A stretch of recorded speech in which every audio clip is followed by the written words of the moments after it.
Let's prove to ourselves that Telnet is insecure. If everybody sells this concept, everybody tells us that Telnet is insecure.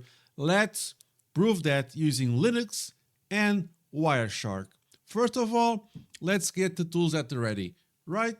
Right. So first of all, I'm running here on the Red Hat box. In this case, it's Rocky Linux 10. And you just do DNF install Telnet for the Telnet client. And you do DNF install Wireshark for the Wireshark capture analysis tool. Wireshark, it's an awesome tool. And basically, it's the only tool we need every single day, especially for this action. We are going to prove to ourselves and to the world that Telnet is completely insecure by using two simple tools, the Telnet client and the Wireshark packet analyzer, packet capturer, call it whatever you want to call it. So first of all, let's start Wireshark. And the easiest way is the following. I am using a desktop with the root user just to make our lives a little bit simpler with that, because if you capture Wireshark with a non-root user, you'll have some restrictions that may not allow this to work as proper as I want it to work. So I am logged in on a graphical desktop using the root user, and I'm going to go do here, and I'm just going to type Wireshark, and I just click Wireshark, and it's going to run. But I have it here at the ready. So why am I running this as a root user? Because as a root user, I am by default allowed to capture packets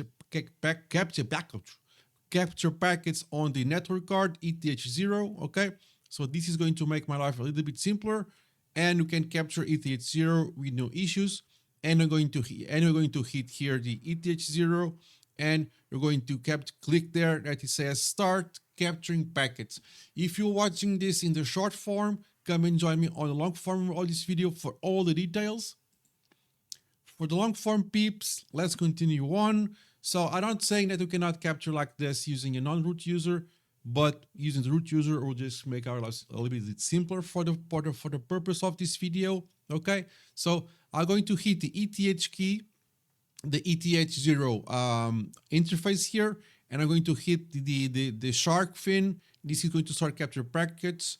If you prefer, I can hit capture, start, and it's basically the same thing. So ETH0, click the fin, and it's starting to capture. Nothing yet because my machine is doing nothing special. Now I'm going to get my console again, and I'm going to connect to this Telnet session here. So if you have not seen this video of mine, I have a video all about this.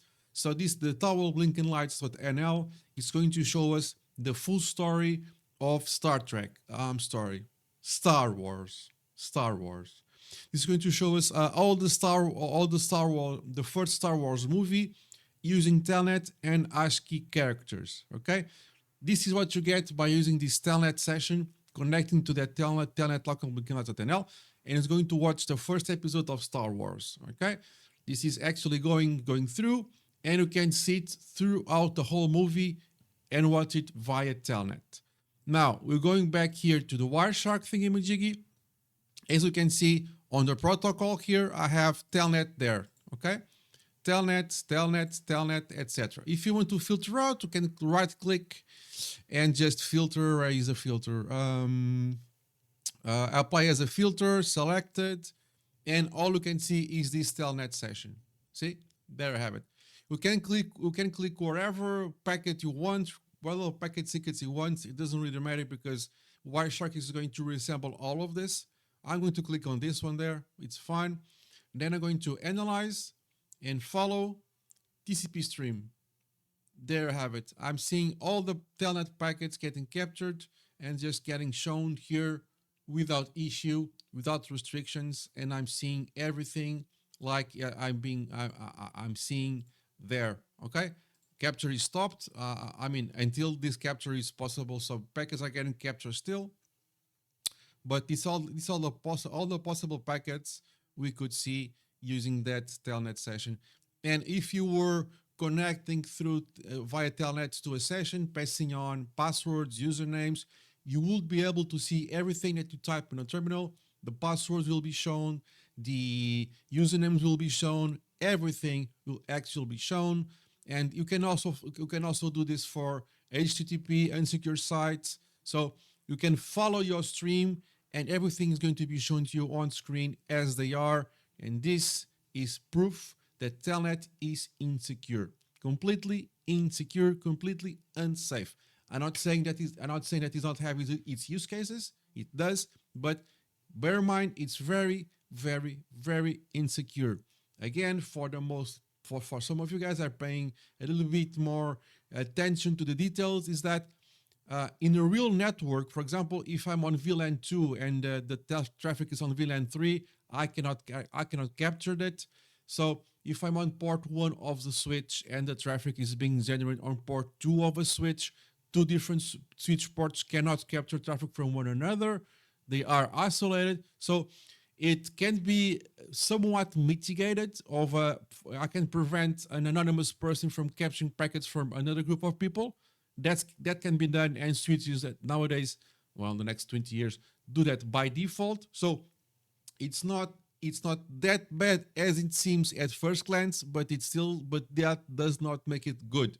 So if I by some way can capture packets of a machine, I can hide Wireshark and capture it without someone knowing. There are ways to get that. Just to be sure, Telnet is completely unsecure, and we used Linux and Wireshark to prove exactly that.